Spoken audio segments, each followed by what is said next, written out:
Hello and welcome back. I will be your tutor for Islamic Religious Studies. My name is Sulaiman, and over the period of these lessons, we'll be looking at the studies of Islam under three broad divisions. The first being the studies on Quran and Hadith. Under this section, we will be discussing the Quran and Hadith, the revelation of the Quran, its authenticity, preservation, the importance of the Quran. We would also be discussing the Hadith and what distinguishes the Quran from the Hadith. The second section of our lessons will be focused on Tawheed and Fiqh. Here we'll be focusing on discussions about faith, that is Islamic faith, and what constitutes faith, or otherwise in Islam. While for the last section, which is the third section of our lessons, we will be discussing the Islamic history and civilization. Under this section, we'll be talking about the Arabs before Islam, their lifestyle and practices. We would also focus on Islam during the life of Prophet Muhammad and after his death, and subsequently the Islamic community during the period of the four rightly guided caliphs, then the subsequent activities of Muslims towards education. With this, our lesson begins. For this session, we'll be looking at the revelation of the Quran. What do we mean by the revelation of the Quran? In the first instance, we define what the revelation is. Revelation literally means unveiling or disclosing. Technically, it means the act of revealing or communicating divine truth. Therefore, revelation in the Quran simply means God's way of communicating with his chosen prophets and servants. What then is the Quran? The word Quran is an Arabic term derived from the root word qara'a. Qara'a means to read or to recite. Literally, the word Al-Quran means the recitation, or it could also mean the reading. Technically, Al-Quran is the last revealed book by Almighty Allah through the angel Jibril to Prophet Muhammad sallallahu alaihi wasallam to serve as guidance for mankind. However, the word Quran is understood to be a title of the revealed book sent to Prophet Muhammad sallallahu alaihi wasallam. Revelation of the Quran therefore means the communication from Allah to Prophet Muhammad. It is a way through which Allah has sent down the Quran to Prophet Muhammad sallallahu alaihi wasallam. This will take us to how the Quran was revealed. Some years before Muhammad became the prophet, he used to visit a cave called Hira. This cave is a place near Mecca, the hometown of Muhammad. The reason for his visit to this cave was mainly for meditation and to also keep him away from the noise and corruption in the town. Corruptions like tribalism and nepotism, killing of the girl child, less or no regard for women, and many more corruptions, which were rampant in Mecca at that period. And because of this, Muhammad used to withdraw from the society just to avoid these corruptions. And during one of his visits, Angel Jibril appeared to him, and this was in the year 610 CE. This time, Muhammad was already 40 years old, which means Muhammad became a prophet when he was 40 years old. What did the angel do at his appearance? The angel said to him, "Read," and the prophet replied that he could not read. And the second time, the angel pressed him hard and asked him to read again. Yet, Muhammad replied, "I cannot read." And for the third time, the angel instructed him to read, saying, Ikra bismi rabbika alladhi khalaq, which means read in the name of your Lord who created. Khalaqal insana min alaqa, which means he created man from a clot of blood. Iqra wa rabbukal akram, which means read and your Lord is the most generous. Alladhi allama bil qalam, which means the one who taught by the pen. Allama al insana ma lam ya'lam, he taught man what he knew not. This was how the revelation of the Quran started. And in fact, these 5 verses are the first revelation of the Quran. And this can be found in Quran chapter 96. It is important to note that before this period, Muhammad has never attended any formal education. And that was why he replied the angel that he could not read until the 3rd time when the angel recited the 5 verses unto him. Then the angel departed.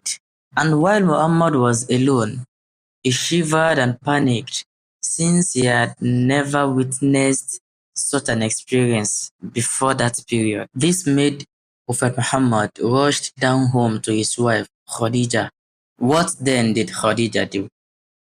Khadija comforted him and assured him that nothing bad would happen to him. And here you would agree with me that it is important to have a good woman at home. The woman could be your mother, it could be your wife, it could be your sister, but someone to ease the tension that is on you. Thereafter, both of them rushed to Warqa ibn Nawfal.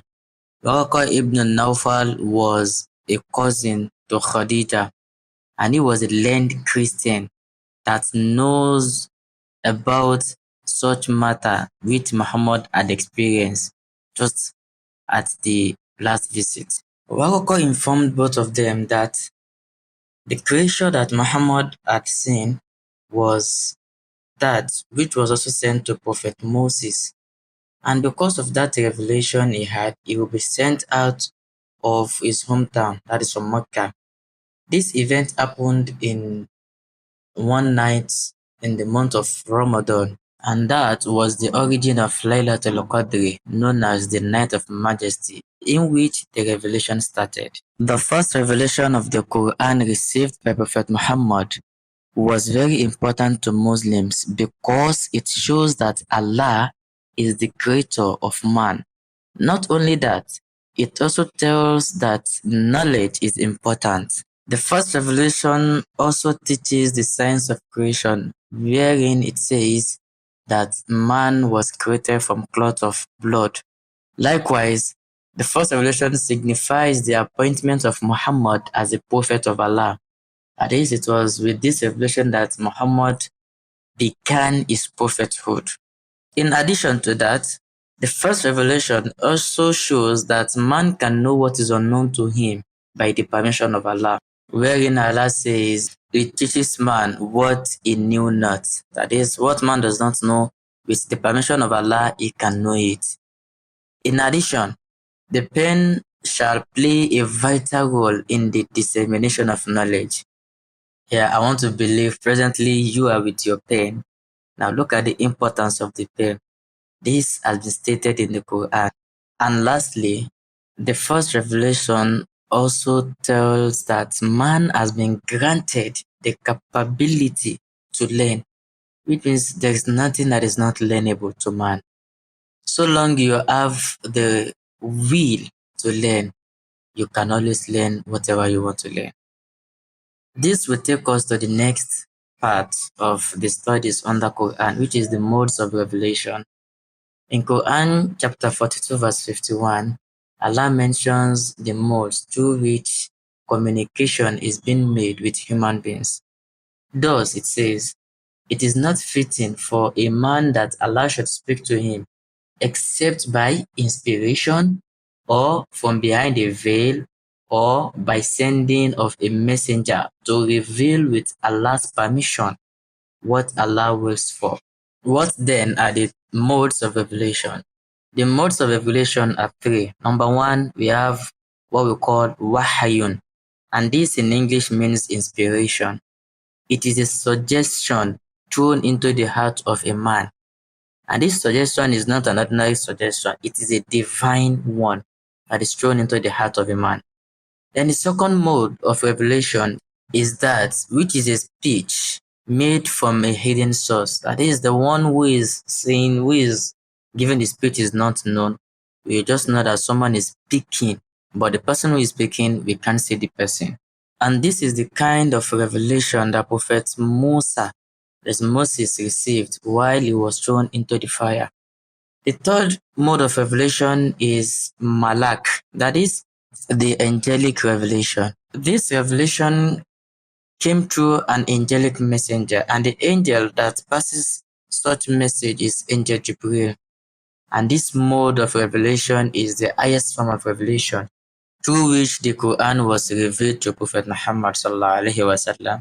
The Quran is seen as a compiled book today, but that wasn't the exact way it was revealed. The Quran was not revealed to the Holy Prophet Muhammad at once, as it is compiled in a book form today. Rather, it was revealed piece by piece. And this revelation took a whole of 23 years for the Quran to be completed. The basis of the revelation of the Quran was according to events, or it could be when there was the need for guidance for the Muslim community at a particular time. And it could be that when there was need to address certain situations by making a law to that effect, that is to the effects of the situation. That was how the Quran was revealed piece by piece. In addition, the Quran was also revealed to the Prophet in order to console him. At times, the Prophet would be worried or some issues, and the Quran will come as something to console him. Likewise, the piecemeal revelation of the Quran was for easy memorization of the Quran. And in addition to that as well, it is to answer questions. At times, the unbelievers would come to the Prophet and ask him some questions. And because he wasn't the one who owns the religion, so he would wait for revelations to be made. And it was after the revelations are made that he would give reply or he would give response to the questions thrown onto him. The piecemeal revelation of the Quran was also for spiritual and moral development of the Muslim community. Our next discussion is the names of the Quran. Quran is referred to commonly as the Quran, but there are other names with which the Quran is called. And number one is Ad-Dhikr. Ad-Dhikr, what does that mean? It means the reminder. The Quran is referred to as the reminder because it reminds the Muslims and mankind in general the injunctions of our Creator. And there are some portions of the Quran that refer to the Quran as the reminder, and such is Quran chapter 15, verse 9, where Allah mentions that verily we are the one who revealed the reminder, and verily we will protect it. Then the second one is Al-Furqan, which means the criterion, because the Quran is the book that distinguishes truthfulness from falsehood. Another name for the Quran is At-Tanzil, and At-Tanzil means the revelation. This can be found in some portions of the Quran. An example is Quran chapter 41, verse 42. Another name with which the Quran is referred is Al-Huda, and Al-Huda here means the guidance. We have some portions of the Quran as well which refer to the Quran as Al-Huda. An example is Quran chapter 2, verse 2, where Allah says, Huda lil muttaqeen, that is guidance for the pious ones. And the fifth one, we have Al-Kitab, that is the book. The Quran as well is referred to as Al-Kitab, which means the book. This could also be found in Quran chapter 2, verse 2, where Allah says, ذَلِكَ الْكِتَابُ, which means that is the book. These names and many more, there are other names as well, but these ones are more common for the Quran. So these ones and many others are names that the Quran is referred to. This will bring us to the next discussion, which is the importance of the glorious Quran. Number one, the Quran is a source of guidance. The Quran guides us to know about the existence of all creatures of Allah and the purpose for which they are created. The Quran also guides us to know about the nature of God as the supreme being, telling us that Allah cannot be seen, but He sees all things. Secondly, the Quran is a manual of worship and living, and that is one of the importance of the Quran. Its contents are used for prayers. Likewise, the Quran teaches man how to worship, how to trade, how to relate with one another. The Quran as well explains how to marry, who we can marry and who we cannot marry. And because it is a manual of living as well, it teaches how to train children and how children can relate with their parents. Thirdly, another importance of Quran is that it is a source of law. The Quran takes care of life of the Muslims, be it between man and God and between man and his fellow men. The Quran also contains criminal laws, civil laws, and international laws, among others. Another importance of the Quran is that it is an authentic source of history. In the Quran, there are records of the past occurrences and accounts of the life and deeds of some personalities, such as the prophets of God and their immediate communities, their activities which earned some of them rewards, and those which resulted to punishments. With this, we come to the end of this session, but in summary, we have been able to analyze what the Quran is, what we mean by revelation of the Quran, how Muhammad became a prophet through the first revelation, and his encounter of Angel Jibril the first time. In this session as well, we also looked at his reaction to the first revelation and what is the importance of the first revelation to the Muslim. We also looked at the modes of revelation, which are three in number as stated above. We also looked at the piecemeal revelation of the Quran and why the Quran was revealed in piecemeal. Likewise, we discussed the importance of the glorious Quran. With this, we come to the end of this session. See you in the next class.